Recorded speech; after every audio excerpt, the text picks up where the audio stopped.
Hello, everybody. This is Ferris. And this is Caleb Lenore. Welcome to another episode of Conversations with the Homecare Guyz. Caleb. We're coming off a weekend, man. How's it going, bro? I'm doing well, man. It was a great weekend. How was your week? Well, before we get started into our week, let's talk about our topic. Our topic today is going to be how to hire the right caregiver. Oh, yeah. So that's going to be an amazing topic. But Ferris, tell me about your week and your weekend. Man, this weekend was a relaxing weekend. Oh my gosh. This Georgia weather's something else. It's hot one day, cool the next day. So I kept a hoodie on this weekend and really just relaxed, man. Really, it was beautiful Saturday though. Really? Saturday was beautiful. I guess I didn't find out, man, because I stayed in the house. Oh, you? I guess I didn't find out. Yeah, it was nice. It was nice and sunny. It was nice and sunny on Saturday. Sunday was when it was like kind of like rainy and kind of like a little overcast, but it was really beautiful Saturday. Saturday was just an amazing day. Yeah, I had a good thought. Like I was gonna go get on my bike this weekend and ride a little bit, but didn't even get a chance to do that. I said, hopefully it's supposed to be warmer this week, so it's supposed to hit the 70 degrees. So hopefully I can get on the bike and ride around. Yeah, what kind of bike you got? I know you got a motorcycle. So yeah, man, I have a Honda CTX. That's 1300. It's a really nice. It's a cruiser, but it's a sports type cruiser. I love it. I love it. It handles really good. It's nothing like getting on the bike, letting the wind flow through your hair. But I wear a helmet, of course. Wear a helmet, but nothing like just. It's a freedom. It's a freedom. Oh, man. That's what's up. Man. That's so what did you get into this weekend? This weekend I had a little kickback at the house. Nice. And so I invited a few friends over to in the country. And so we just pretty much kind of kicked back, celebrated my birthday. So I celebrated my birthday all month long in February. My birthday was February 7th. And so every weekend I try to plan something just kind of different for myself. And so my last weekend was me getting with a few of my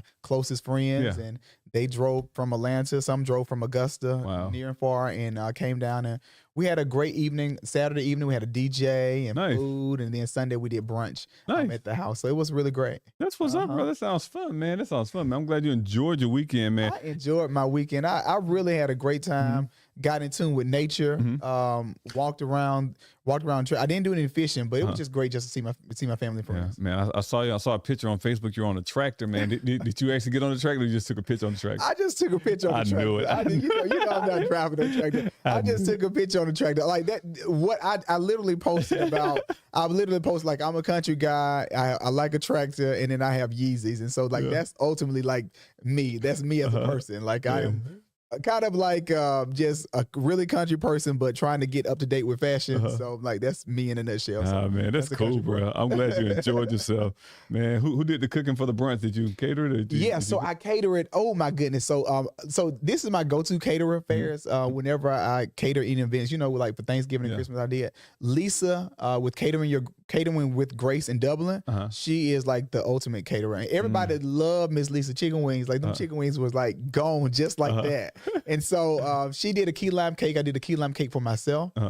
It was just beautiful. It was great. It was tasting. Everybody loved the cake. So it was just a great vibe. We just had an amazing time. Next time I got to get you an invite, Fair. Man, look, exactly. So he didn't invite his co-host on the Homecare Guyz. I didn't invite my co-host nor my brother. It's nothing wrong with that. Sometimes I think a lot of times people think that, okay, well, you have to invite your friend, your family. No, like sometimes when you do your own events, you just want to invite who you want to invite. Right. It is nothing wrong with that. It's no love lost, nothing like that. And I can respect that. Sometimes people get their panties in a waddle because they didn't get an invite. But trust me, bro. Trust me. I think our cousin actually posted something. Dion posted something on Facebook last week saying, "Hey, don't feel bad if you have to uninvite me or cancel me because that's no problem. Like I don't ever feel bad on that. No problem with me." But man. I think that was I think that a lot of people do get their feelings with that, but I know you, Ferris, you don't really, listen, you be like, I had something to do anyway. Exactly. So I'm like, I just invite a lot of my family. I just wanted my friends to come in and just celebrate with them and just kind of turn up a little bit. I turned up a little bit. I know you did.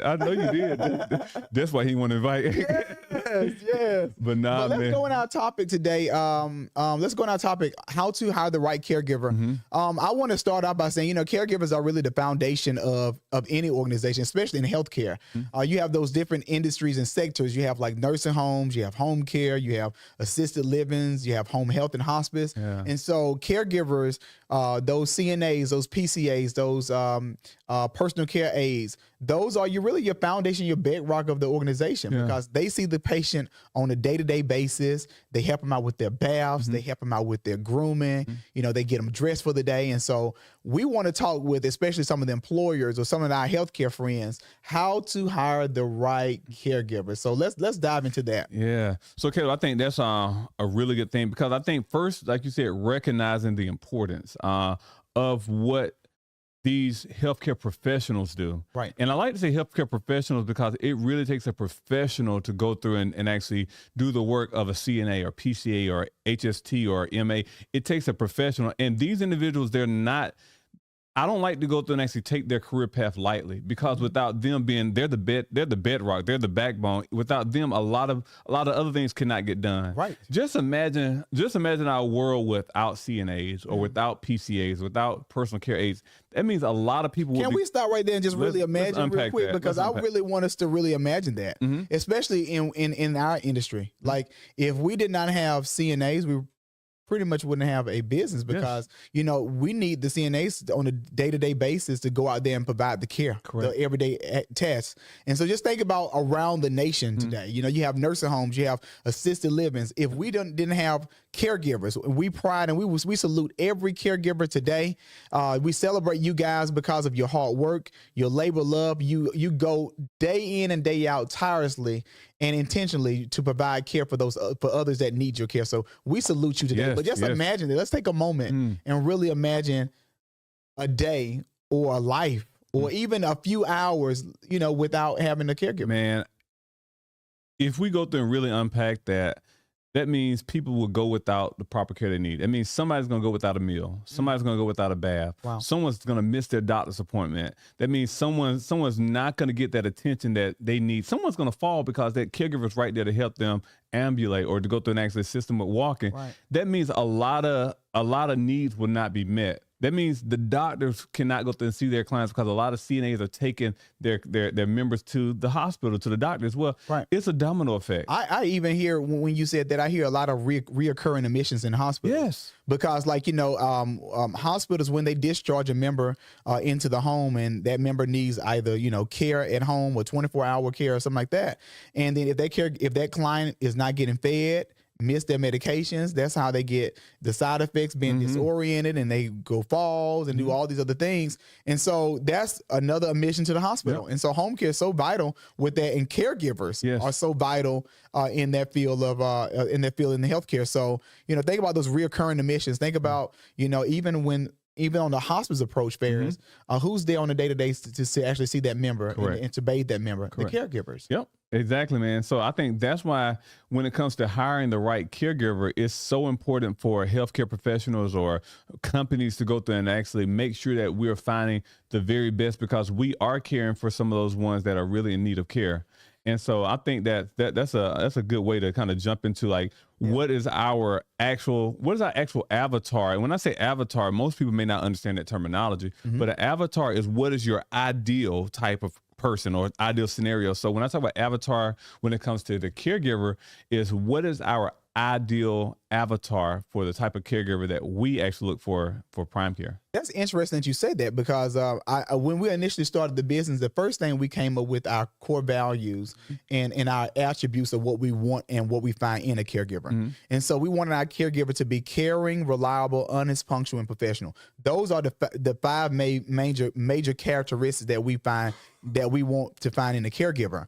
But when you say avatar fairs, I like how you dive into it. Is like, I think we have really just kind of examined our caregiver pool, and we realize who is typically our caregivers that we hire, you know, and there's no discriminating, but we have come to find out that a lot of our caregivers that are employed with us, you know, are, you know, middle-aged women. Right. They're pretty much they're middle-aged women. They have the experience. They have probably 2 to 3 years of experience. They have an established family. They are probably between the ages of 25 to 50. And so that's an avatar that we have in a nutshell. Now, of course, we hire male caregivers, we hire younger caregivers, but in a nutshell, majority of our clientele, the majority of our caregivers that we actually employ look like this, and that's the avatar. Exactly. And I think, Caleb, one thing is so important for a company to really know their ideal candidate, ideal caregiver, is because when you're going through and interviewing people, you know what you're looking for and you know what you're not looking for. Right. So if I know our avatar is skilled individuals, people that have experience. So if we have somebody that's inexperienced, they may not meet the mold that we need for our organization, because we know the type of clientele that we're servicing within our organization as well. And so being able to go through and actually just craft an avatar, and so if you go through and actually do an exercise to go through and craft the avatar, think about, what does that person look like? You should be able to go through and get behind Google and put that person's name in. You should see that person, or you should be able to see that person every time you interview a potential individual. So what does that person look like? How old are they? What type of experience do they have? Do they drive? Or do they catch transportation? How do they communicate?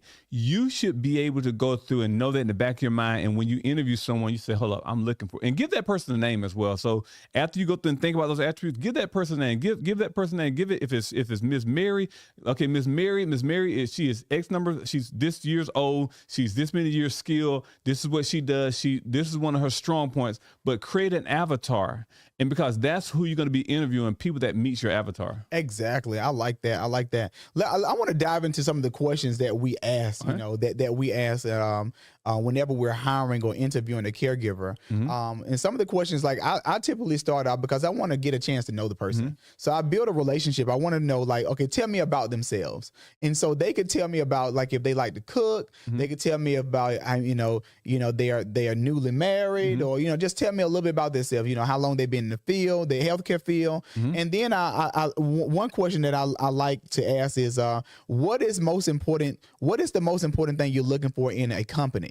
Because I want to know, what are they looking for from us? 9 times out of 10, they go into spiel mode. They say, you know what? Well, the other company never really kind of gave me recognition, or the other company didn't appreciate me more. And so I want to know, what are you looking for in a company, so we can make sure that we fine tune our skills, because caregivers are so needed right now. And so we want to make sure that we're laser focused on what they need, not only what we need, but what they need.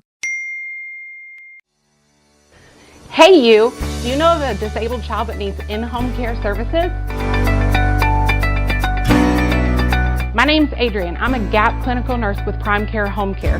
We specialize in providing in-home pediatric care for disabled children in the comfort of their home. I serve the South Metro Atlanta area. If you would like to enroll your disabled child, please call me at 470-651-8054.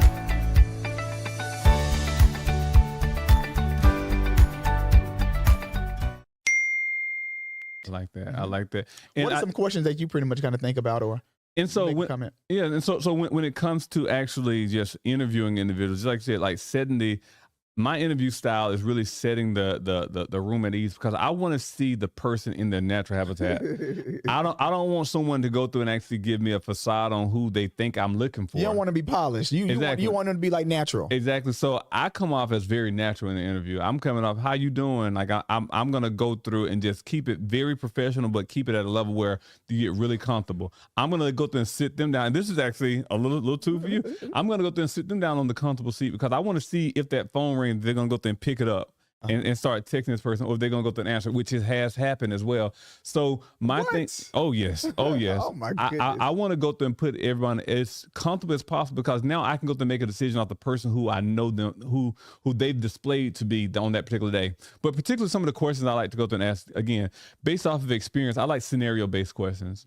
I like to go through and ask, okay, well, hey, tell me about something in the past where you had to go through and actually tell me about an emergency situation and how you reacted with one of your clients. Or tell me about a situation where you could not make it to work. Tell me what did you do? Right. Because I don't want to go through and tell them my policies. I want to go through and what's natural to you. Right. Well, hey, once I go through and do this, I call my company when I can call them, because that may not be somebody that meets my avatar. Right. And so that's one thing I like to go through and kind of hear people in their own natural. So I like to go through and set it really at ease. But I like a lot of different scenarios. If for some reason Ms. Johnson was choking on something, what would you do? Okay, if for some reason Ms. Johnson, she said that she's not hungry, or she said she had pain in her right side, what would you do? Right. That's going to go to allow me to go to engage the experience as well. So I like a lot of experimental type questions as well. Yeah. Have you encountered like an individual that had like a lot of experience but really couldn't communicate the experience?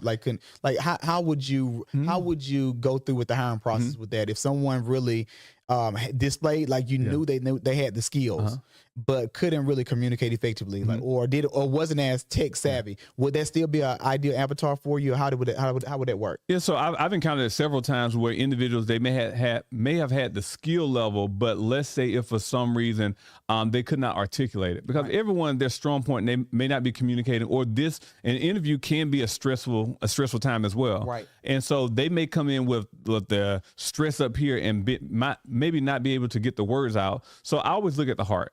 Right. I like to go through and actually just kind of it's the responsibility of the manager, the owner, the administrator to go through and actually get the best out of a team member. Right. If your goal is to go through and stress out a person, then you're not a leader.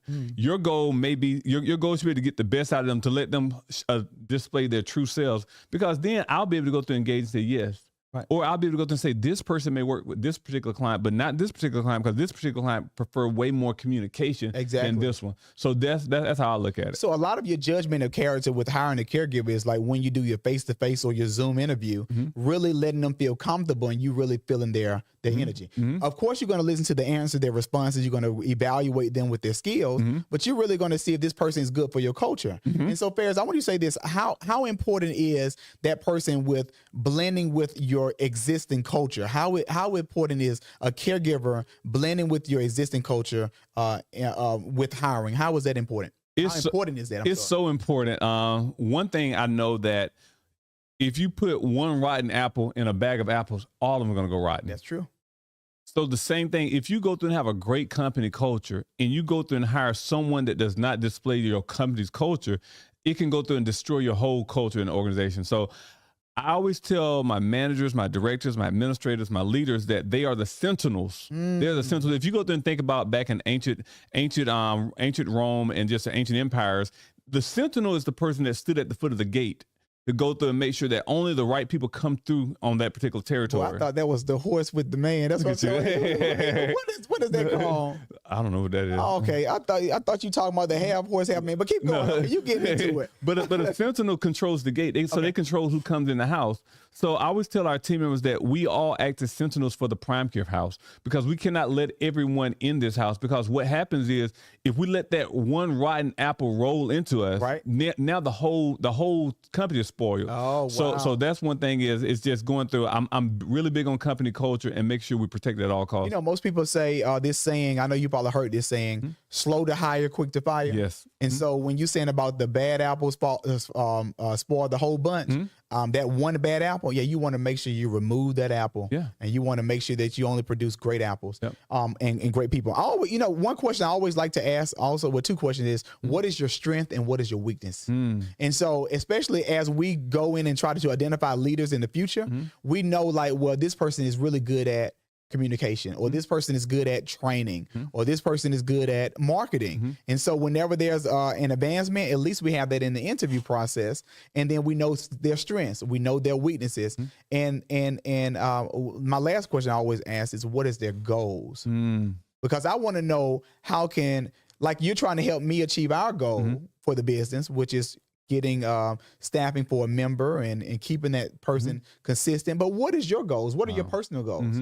You know, what is your 1 year goal? What is your 3 year goals? Are you trying to buy a home? Or are you trying to make caregiving a career? You know, are you excited about this field? Are you trying to go into nursing? Are you trying to be an artist? Whatever you're trying to do, I just want to know their goals. And so I think that's so important, especially when you're doing your interview process, Ferris, is to really kind of let them be connected, not just tell them based on, we have a need and we're trying to fill this need, but we have a caliber, but we also want you to know that we're in it with you. So we are together. We're in this thing together. So just like you have a goal and we have a goal that we're trying to accomplish, I want to hear your goals and I want to see if we can assist you with your goals. Exactly.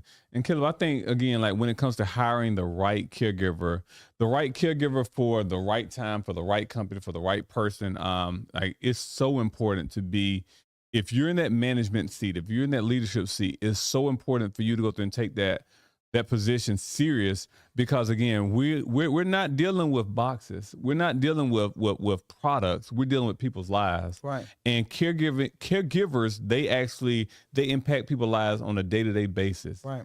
They have to be there. They have to show up. They have to be on time, because it is a life or death matter. Right. For some individuals that may need that caregiver, and let's say they're in a critical or skills, not skill, but a situation where they may have tube feeding or something like that, and they need that oversight. Right. They need that caregiver to be attentive. They need that caregiver to be able to go through monitoring. They need that caregiver to be able to read those nonverbals. Yes. It's so important. Caregiving is so important. And for those that choose a career in caregiving and as a caregiver, CNA, PCA, HST, MA, or whatever, nurse, RN, LPN, whatever. If you choose a career in caregiving, this is a reputable career, and this is a career of service. And a lot of times people, they go after the glitz and the glam, but this is something that truly impacts. And I think that's one thing that is going to always be a need for caregivers. I want to say this too, Ferris, especially this is one thing that I have realized, especially when we were initially with our, in the process and in the roles of hiring caregivers for our business. We have had some horror stories. And the horror stories was back in the day, we used to hire based on need and not based on experience. And so I want to definitely differentiate that, especially for our healthcare employers and business owners that are, hiring people, definitely hiring caregivers in particular. Don't hire based on need. Based on experience. Brother. Make sure that person meets your avatar, because there's plenty of times where, especially when we were hiring, we hired the caregiver and we say, you have to start tomorrow. And guess what? They don't show up. So we go to the house and we're thinking they're going to show up at 10 o'clock. And guess what? No one is there. And so we hire based on need, and we have to apologize and we have to find another staff. And that is stressful. Yes. And so you want to make sure that you hire based on the experience, based on your avatar. Don't just someone breathing and saying, you know what, hey, I want to be a caregiver, and they don't have any experience. You don't want to hire them, because they're gonna always bite you in the butt. Because Kayla, I think one thing I think about that is sometimes, and in the past, we grew too fast because we had clientele but not enough caregivers, and that's where the quality actually declined a lot. Right. And so it's a good pace of clutch and gas, when to go to get the gas, when to go to press the clutch. Right. And I think that's one thing when it comes to, I reflect back on some of the horror stories, like you said, like I can distinctly remember, man, a caregiver that we had a couple clients that we just knew we needed to get staff, and we wanted to go through and provide. So our heart was to the right spot, but we needed someone. And this person was a caregiver for a previous company, but just not the right fit for Prime Care. And I'll never forget, man, when she showed up, first of all, she showed up to the interview incorrectly. I mean, wasn't dressed to the appropriateness of actually for the interview. She must thought she already had a job. She thought she already had a job, but also I must have had the need in my eyes. I'm like, oh, we need somebody. We need somebody. Right. And so I lowered my standards because I needed to go through and get this person filled, because this family was counting on someone to be there on that next day. And I was like, okay, well, this is my last stretch right here. Let's go through and get it. So I ended up hiring her.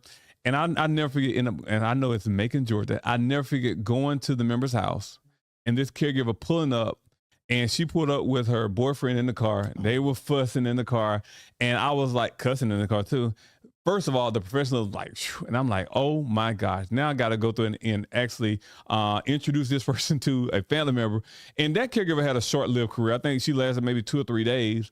But I knew that I should have never lowered my standards. That I should have just been up front with the family members to let them know that, hey, right now we're unable to go through and actually find a great caregiver. So can I refer you to another company? Right. Or are you willing to go through and wait till we find the right one? Right. So we never wanted to lower our standards, because that's our name on the line as well. Exactly. And that's important. I like what you just said in a way. In the event that you have enough, you have an outpouring of clients and you don't have the staff, please still don't hire based on need. Hire based on experience. Hire based on your avatar, because in the long run, you probably just need to refer that off, because you want to keep your name great. You know, you want to keep your brand a reputable brand. And so I would just encourage you, do not take those, do not start a case if you don't have the right caregiver for it.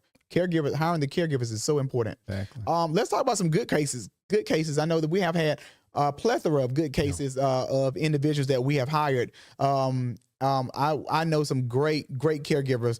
They show up on time. Yes. You know, they do what they say. You know, I remember when I was a caregiver, I used to be a caregiver when I initially started the company, and I used to be the best caregiver because, you know, when the client give you a name fair as a nickname, you know you good. So my client gave me the nickname Pee Wee, and so he said, "Ooh, Pee Wee here." So I used to, you know, help him with getting dressed and getting bathed and cooking meals and things. And I wasn't the best cook, but I at least did what I could. And so, but the conversations and the connection is what drew me to him, and so he gave me a nickname. It was just an amazing experience. And so when you hire your caregiver, there's great stories and plenty of stories of caregivers that do a great job and are there for the customers, but it's based on the experience and based on the interview and see if they blend with the company. Ferris, I know you have quite a few caregivers you can probably just think about and give a shout out to that is doing an amazing job with our organization. Man, I think about we have a lot of caregivers that have longevity. That's been with the company ever since I've been with the company. And I came aboard Prime Care in 2010, and we have people that have been standing right there beside us since 2010. Right. And we have a large majority of individuals. Like these are caregivers that meet our avatar. These are the ones that we're searching for. These are the ones that we know that can provide great care. Right. And these are the ones that they're growing with the organization as well. And so again, I think about what makes a good caregiver and how I know some of the caregivers that I know that are really good, we hear from the client's family members. They'll give us a call and say, "Hey, I just want to go through and let you know that Miss So-and-so is doing an amazing job." That's good. Or Mr. So-and-so, he comes in and he goes through and makes sure dad is taken care of. We get a lot of compliments from a lot of our clients for our caregivers as well. And one thing that it is, I operate in the hat as a CEO at Prime Care, and it's one thing is my goal is to go through and actually even show that appreciation to our caregivers even the more. Yes. And so we have a lot of things that's going to be rolling out this year for our caregivers, but again, the caregivers are the backbone of the organization, and that's something we'll never forget. Exactly.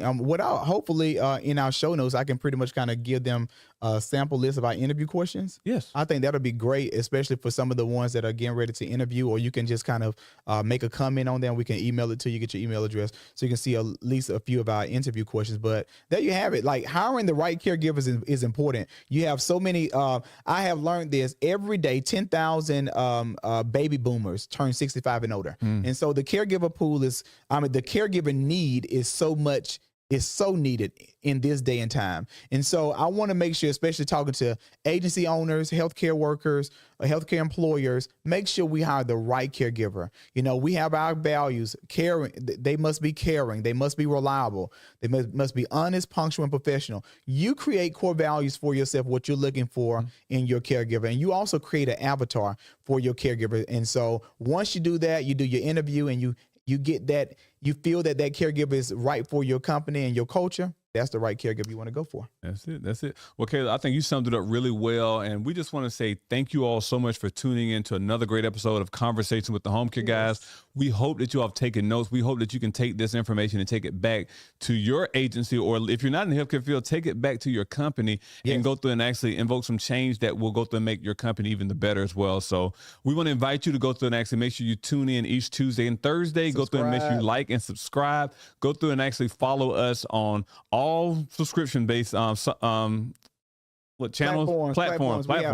Spotify, YouTube. Definitely, we're still on our quest to get 1,000 YouTube subscribers. Yes. So go in YouTube, type in Conversations with the Homecare Guys with the Z, and definitely click that subscribe button right there, and you'll be notified on all of our videos that come out every week. All right. Well, there you have it. You guys have an amazing week.